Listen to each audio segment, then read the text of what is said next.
Salut les cheminots sur internet. Aujourd'hui on va voir ensemble comment calculer le rapport de freinage partiel d'un train. Et si vous tombez sur cette vidéo et que vous voulez comprendre de quoi on parle, il serait préférable de regarder là ou les vidéos, je ne sais pas encore combien je vais en faire, sur le rapport de freinage tout court. Donc il faut savoir, petit rappel très court, que le rapport de freinage permet de savoir de manière théorique quelle est la puissance de freinage d'un train. Le rapport de freinage considère les poids freins divisés par le poids du train, multiplié par 100, vous donne une valeur et cette valeur vous permet de vous référer au tableau de parcours, autrement appelé RADN, et de définir votre catégorie de train et de freinage et la vitesse à laquelle vous allez circuler sur certains tronçons, sur tous les tronçons. Maintenant, le rapport de freinage, que vous trouvez dans le chapitre 300.5 des prescriptions suisses de circulation des trains, est un élément théorique d'une part, mais surtout est un élément qui tient compte d'un train qui fonctionne parfaitement. Qu'est-ce qui se passe, et je vous le souhaite absolument pas, à vous mes confrères mécaniciens de locomotive, et à vous passagers, usagers de nos transports publics, qu'est-ce qui se passe en cas de rupture d'attelage, en cas de dérangement à un frein, en cas de panne d'un système de frein? Dans ces cas-là, il faut pouvoir être sûr de pouvoir arrêter les différentes parties du train qui ont subi la rupture d'attelage ou la panne du système de frein. Donc au niveau théorique, on considère ce qu'on appelle le rapport de freinage partiel, qui nous permet de nous assurer qu'une partie de train va pouvoir s'arrêter en cas de problème. Le rapport de freinage partiel nous permet donc d'une part de nous assurer que nous allons pouvoir arrêter le train en cas de problème, mais d'autre part, il nous permet de savoir qu'on va pouvoir maintenir le train arrêté. Dans le jargon ferroviaire, on parle de frein d'immobilisation. Et le rapport de freinage partiel, il dépend bien évidemment de la rampe ou de la pente.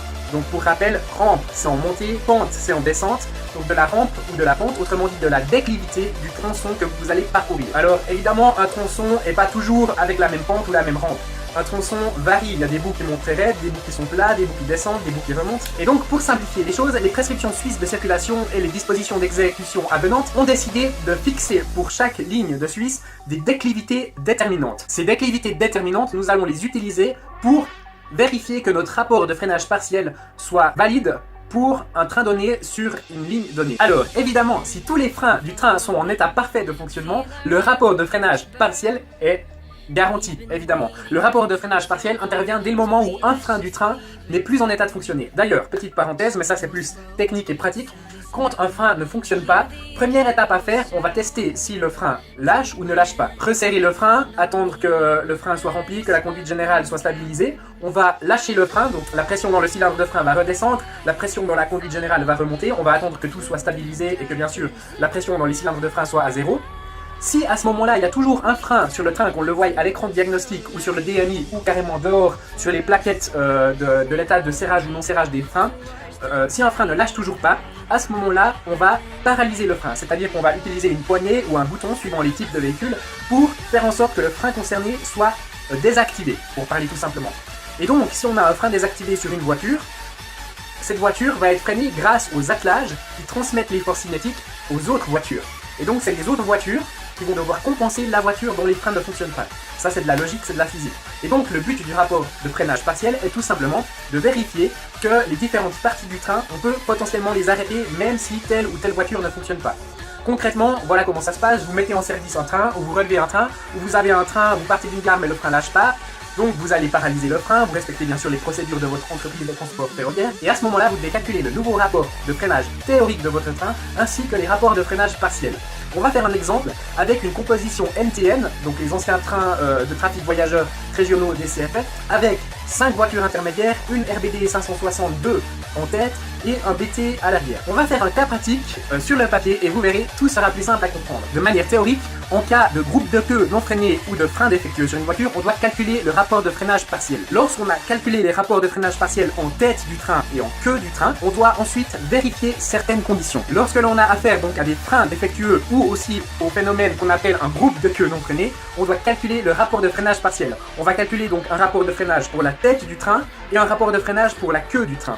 Et on va vérifier ensuite certaines conditions. Alors pour le calcul de freinage depuis la tête du train, la règle est la suivante, on considère les 5 premiers véhicules du train, selon les prescriptions suisses de circulation des trains. Admettons que votre train ne fasse que 4 wagons en tout, 4 éléments. Dans ce cas-là, évidemment, on ne considérera que 4 éléments. On peut s'arrêter avant les 5. Par contre, si le train est plus long que 5, ce qui sera le cas dans notre exemple pratique tout à l'heure, on considère les 5 premières voitures. En ce qui concerne le rapport de freinage partiel en queue du train, on va considérer toutes les voitures depuis la queue jusqu'au premier point de coupure après la voiture dont les freins sont paralysés. la première voiture, la deuxième voiture, admettons que c'est la troisième qui a les freins paralysés, alors on va compter les poids freins et les poids du train et faire le rapport de freinage partiel en queue jusqu'au premier point de coupure possible après la première voiture paralysée. Enfin, la dernière étape, une fois qu'on a calculé le rapport de freinage partiel en tête et le rapport de freinage partiel en queue, c'est de prendre dans les dispositions d'exécution transport au chapitre 5.4a le tableau de freinage 90, il y a deux tableaux, de 0 à 20 pour 1000 pour la déclivité déterminante et de 21 à 50 pour 1000. Et de vérifier pour la ligne des 25 km/h, est-ce que le poids frein donné dans ce tableau, par exemple déclivité 10 pour 1000, vitesse 25 km/h, le chiffre je ne le sais plus mais on va dire que c'est 25, est-ce que le chiffre obtenu par le calcul des poids freins partiels est plus grand ou plus petit que ce 25? Si le chiffre est plus grand que la valeur donnée par le tableau de freinage 90, alors on peut circuler. Dans le cas où la valeur calculée par nos rapports de freinage partiel serait plus petite que la valeur mentionnée dans le tableau pour la vitesse de 25 km/h et pour une ligne donnée, on n'a plus le droit de circuler, en tout cas pas à 25 km/h. Et puis bien sûr avec ce tableau on peut déterminer d'autres éléments, on peut déterminer à quelle vitesse maximum pour une déclivité déterminée je peux rouler avec un rapport de freinage partiel d'une certaine valeur. Tout ça on va le voir de manière concrète et pratique dans un exemple qu'on va faire ensemble. Vous avez à nouveau besoin d'un stylo, d'une feuille de papier, peut-être même plusieurs en fait, des prescriptions suisses de circulation des trains et des dispositions d'exploitation transport. Avec ceci, vous pouvez déterminer vos rapports de freinage partiel. Bien entendu, ces rapports de freinage partiel peuvent aussi être déterminés dans une gare, lorsque vous mettez en service un train ou lorsque vous avez paralysé un train. Il vous suffit de comptabiliser les poids freins pertinents et les poids des wagons pertinents du train que vous avez sous vos yeux. Et si vous n'avez pas les tableaux dans les mains, vous avez de toute manière les indications sur les trains. Par contre, le tableau de freinage 90, lui, il faut vraiment l'avoir. Moi, ce que j'ai fait, je vous donne un petit tips, c'est que je l'ai pris en photo de mon attel. Dans un dossier que j'ai mis, dossier important en fait, pour les trains, et donc plutôt que de devoir fouiller dans les prescriptions quand vous êtes en situation, pas de stress, mais en situation où vous êtes concentré sur une tâche importante de sécurité, j'ai directement accès à ce tableau, tac, en quelques clics sur mon téléphone, et ça me permet de gagner du temps et de rester bien focus sur les tâches de sécurité. Ça c'est un petit conseil que je vous donne, voilà, faites une photo, ou même ayez-le sous format papier dans votre poche, mais vous pouvez perdre, donc à la limite en photo dans le portable, c'est une astuce intéressante. Voilà.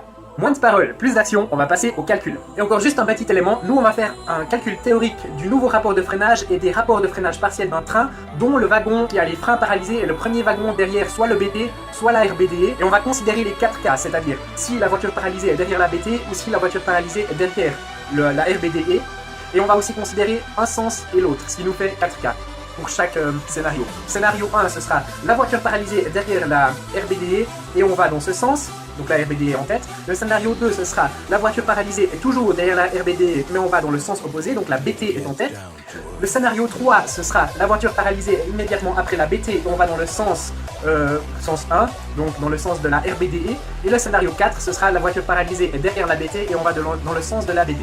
La BT est en tête. Voilà. Passons à l'exemple sur le papier, ça sera beaucoup plus clair. Calcul du poids frein en cours de route et calcul et vérification du rapport de freinage partiel. Lors de la mise en service d'une NTN, composée de RBDE plus 5 voitures AB ou B plus voiture BT, le mécanicien de locomotive n'arrive pas à desserrer le frein de la première voiture intermédiaire. Que faut-il faire? Il faut encore noter qu'il y a une rampe de 7%. Premièrement, nous allons réessayer de serrer et desserrer. Deuxièmement, si toujours pas desserré, paralyser les freins de la voiture intermédiaire numéro 1. Troisièmement, calculer le nouveau rapport de freinage et les rapports de freinage partiels. Quatrièmement, informer le chef circulation concernant la poursuite de la marche retardée. Si besoin, il peut reprendre l'assentiment et informer les clients. Je mets en évidence paralyser les freins de la voiture intermédiaire numéro 1. Premièrement, nous allons calculer le nouveau rapport de freinage et catégorie du train. Donc nous avons une RBDE 560, NTN, une voiture AB, en fait 6 voitures AB, et un BT. En orange, nous avons la voiture paralysée, où les freins sont paralysés. Donc nous allons calculer le poids frein et le poids du train. Pour ce faire, nous utilisons les dispositions d'exécution au transport des prescriptions suisses de circulation des trains, DETCTT, et nous trouvons le livret de matériel roulant concernant la RBDE 560 NTN ainsi que les voitures intermédiaires EBT NTN. Donc pour la RBDE 560, nous avons un poids frein de 93 tonnes en frein R. Nous choisissons le frein R puisque c'est le plus haut que nous avons à disposition sans compter le frein MG. Pour les voitures, nous avons 43 tonnes de frein. Bien sûr, nous comptabilisons 0 tonnes pour la voiture dont les freins sont paralysés. Ensuite, pour le poids du train, pour la RBDE, nous avons 82 tonnes. Pour les voitures intermédiaires, nous avons 33 tonnes. Et pour la BT, nous trouvons 42 tonnes. Les totaux sont donc les suivants. 318 tonnes pour le poids frein et 289 tonnes pour le poids du frein. Le rapport de freinage est donc poids frein sur poids du frein multiplié par 100, ce qui nous donne 318 divisé par 289 multiplié par 100, ce qui nous donne 110,04%. Nous arrondissons à 110 et nous considérons donc que nous sommes dans la catégorie de train R 105%. Au travers de ce premier calcul, nous voyons qu'avec une voiture paralysée, nous allons donc rouler en R 105% au lieu de R 125%. Maintenant, nous allons calculer le rapport de freinage partiel. Et comme expliqué en introduction, nous allons calculer les 4 possibilités. Donc le rapport de freinage partiel dépend du sens de marche du train. Pour l'exemple, je vais réaliser les 4 possibilités. Dans la pratique, il n'y a évidemment qu'un seul cas. Le train va dans un seul sens et la voiture paralysée ne se trouve que d'un seul côté du train. Là, en l'occurrence, on va considérer les deux sens et on va considérer que la voiture paralysée se trouve soit derrière la RBDE 560, soit derrière le BT. C'est pour cette raison que nous avons 4 cas à considérer. Nous allons les dénommer I pour les cas où la voiture intermédiaire paralysée est derrière la RBDE et 2I pour les cas où la voiture avec les freins paralysés se trouve immédiatement derrière le BT. Nous appellerons A un sens de marche et B le sens de marche opposé. Voici donc le schéma du train avec le premier sens de marche A, dans le cas I1 où la voiture avec les freins paralysés se trouve derrière la RBDE. Nous allons la surligner en orange. Nous allons donc calculer les rapports de freinage partiel pour la tête et pour la queue du train. Alors, en ce qui concerne la tête, nous comptabilisons 53 tonnes pour le BT, plus 4 fois 43 tonnes, puisque nous prenons, je le rappelle, les 5 premières voitures. Nous arrivons donc à 225 tonnes de poids frein, et pour le poids du train, nous prenons 42 tonnes, plus les 4 premières voitures, les 4 voitures intermédiaires, je veux dire, ce qui fait en tout 5 voitures, nous arrivons à 174 tonnes de poids. Le rapport partiel en tête est donc de 225 sur 174 fois 100, ce qui nous donne 129,31%. Nous sommes donc en catégorie R 125. En ce qui concerne la queue, nous allons calculer bien entendu le poids frein et le poids train. Pour le poids frein, nous avons donc à la queue la RBDE qui fait 93 tonnes, plus la voiture que je viens de mettre en orange qui possède 0 tonnes de poids frein, puisque les freins sont paralysés. Ce qui nous donne un poids frein de 93 tonnes. Pour le poids du train, nous avons 82 tonnes plus 33 tonnes, ce qui nous donne 115 tonnes. Le rapport de freinage partiel en queue est donc de 93 tonnes sur 115 tonnes fois 100, c'est égal à 80,86%. Nous allons donc vérifier dans le tableau de freinage 90 que nous trouvons dans les dispositions d'exécution des prescriptions suisses de circulation des trains au chapitre 5.4a. Nous allons vérifier si les 80% de rapport de freinage partiel en queue sont supérieurs au minimum prescrit dans le tableau de freinage 90 pour une rampe de 7 pour 1000, ce qui considère le cas de notre exercice. Voilà donc le tableau qui est imprimé sur 2 pages, le premier allant de 0 à 20 pour 1000 et le deuxième de 21 à 50 pour 1000. Donc dans le premier tableau, pour une rampe de 7 pour 1000, une déclivité de 7 pour 1000, nous considérons qu'il faut 19 tonnes de poids frein au minimum, 19% de poids frein au minimum, nous avons donc 80, nous sommes largement au-dessus. À 25 km/h, la queue du train a un rapport de freinage partiel suffisant pour une rampe de 7 pour 1000, conformément au tableau de freinage 90. Donc pour une rampe ou pour une pente, on parle de déclivité quand on considère dans les deux sens. Rampe quand on monte et pente quand on descend. De plus, le train pourrait même circuler jusqu'à une rampe de 50 pour 1000. En effet, on constate dans le tableau que le rapport de 80% est largement supérieur au rapport nécessaire pour circuler à 25 km/h sur une rampe de 50 pour 1000. De plus, si on veut considérer la vitesse maximale à laquelle le train peut parcourir notre déclivité, nous constatons que notre train peut parcourir à une vitesse de 80 km/h une déclivité de 7 pour 1000.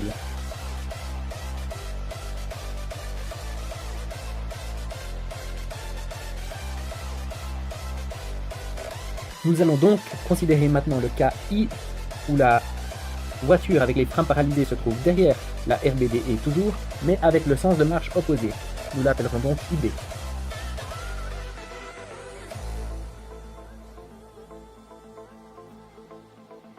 Nous dessinons donc à nouveau le schéma du train, une RBDE, 5 voitures intermédiaires de type B ou AB, voiture unifiée 2, et une BT.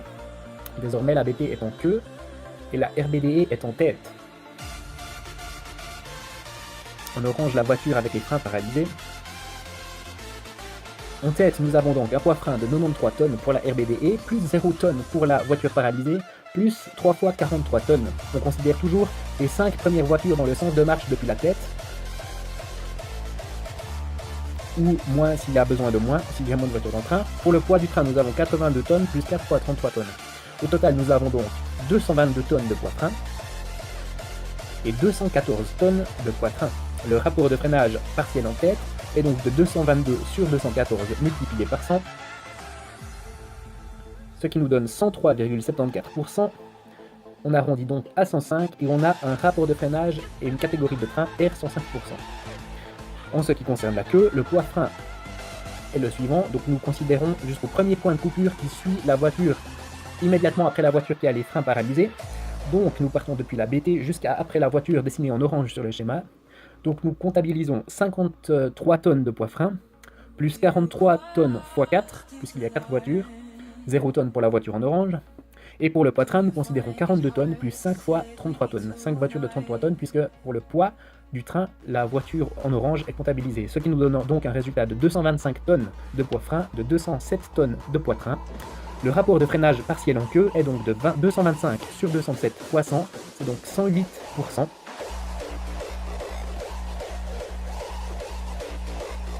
Nous allons donc procéder à la vérification en utilisant à nouveau le tableau de freinage 90 du chapitre 5.4a des prescriptions, des dispositions d'exécution des prescriptions suivies de circulation des trains. Transport. Nous obtenons donc 108% est plus grand que 19. C'est donc OK pour une déclivité de 25%. D'autre part, nous considérons que la rampe maximale, la déclivité maximum que nous pouvons franchir est de nouveau de 50 pour 1000, puisque 108 est plus grand que 70. Et enfin, la vitesse maximum pour une déclivité de 7 pour 1000 est dans le tableau de 125 km/h.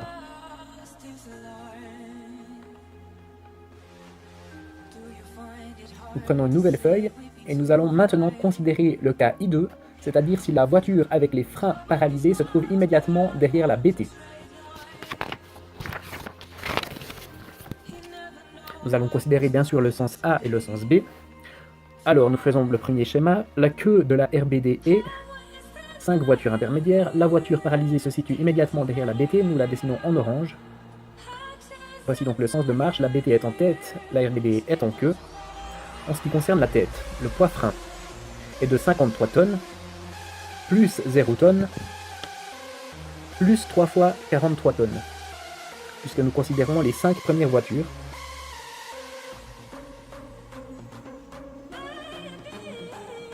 Le poids du train est constitué de 42 tonnes pour la BT, plus 4 fois 33 tonnes pour les voitures. Au total, nous avons donc 182 tonnes de poids frein et 174 tonnes de poids train. Le rapport de freinage nous donne donc 182 sur 174 fois 100.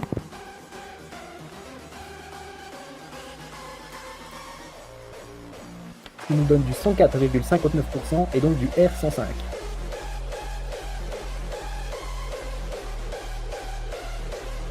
Maintenant, nous allons considérer la queue. Donc, nous allons noter le poids frein et le poids train. Alors, pour le poids frein, nous avons donc toutes les voitures jusqu'au premier point de coupure après la voiture avec les freins paralysés, c'est-à-dire 93 tonnes plus 43 tonnes x 4, plus 0 tonnes pour la voiture avec les freins paralysés. Et pour le poids train, nous avons 82 tonnes plus 5 voitures à 33 tonnes. Au total, nous avons donc 265 tonnes de poids frein et 82 plus 33 x 5, 247 tonnes de poids train, ce qui nous donne un rapport de freinage partiel en queue de 265 sur 247 x 100, ce qui nous donne donc du 107,23%. Selon le tableau de freinage 90, pour une rampe ou une pente de 7 pour 1000, nous avons 19%, or nous avons 107, 107 est donc largement plus grand que 19. Donc oui, nous pouvons circuler sur cette rampe. De plus, c'est donc OK pour une déclivité de 7 pour 1000 à 25 km/h. De plus, la rampe ou la pente maximum pour un rapport de 107 à 25 km/h est plus grande que 50 pour 1000. Et enfin, la vitesse maximale de 107 à 7 pour 1000 est de 100 km/h. Voilà donc pour ce troisième cas, et maintenant nous allons considérer le quatrième et dernier cas, donc dans le sens B, avec une RBDE qui se trouvera en tête, 4 voitures, la voiture avec les freins paralysés, et la BT, la voiture avec les freins paralysés à nouveau en orange. La RBDE est donc en tête, la BT en queue. Donc en tête, nous avons un poids frein de 93 tonnes, plus 4 fois 43 tonnes, plus 0 tonnes pour la cinquième voiture à considérer, qui est en l'occurrence la voiture avec les freins paralysés. Et pour le poids train, nous avons donc 82 tonnes, plus 5 fois 33 tonnes, ce qui nous donne au total 265 tonnes pour le poids train et 247 tonnes pour le poids train. Le rapport de freinage partiel en tête est donc de 265 sur 247 fois 100. C'est donc égal à 107,23%, ce qui nous donne du R105%. En ce qui concerne la queue, le poids frein est de 55 tonnes plus 0 tonnes, ce qui nous donne 55 tonnes. Et le poids train est de 42 tonnes plus 33 tonnes, ce qui nous donne 75 tonnes. Le rapport de freinage en queue est donc de 55 sur 75 fois 100, c'est égal à 73,3 périodiques pour cent. Nous arrondirons à 73%. Selon le tableau de freinage 90, à 25 km/h pour une déclivité déterminante de 7 pour 1000, il est nécessaire d'avoir 19%. Nous avons donc 73%, 73 est plus grand que 19, oui, donc le train peut circuler à 25 km/h sur une rampe déterminante ou une pente déterminante de 7 pour 1000. Quelle est la déclivité maximale avec 73% à 25 km/h? D'après le tableau de freinage 90, c'est 50 pour 1000. En ce qui concerne la vitesse maximale à 7 pour 1000 avec 73%, c'est 80 km/h.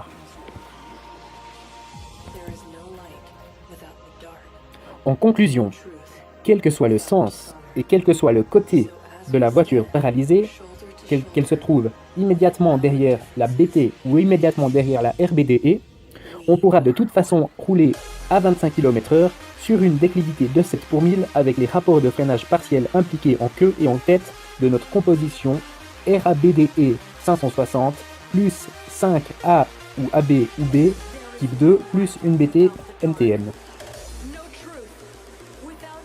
Voilà, j'espère que ces calculs du rapport de freinage partiel vous ont intéressé, vous ont captivé même.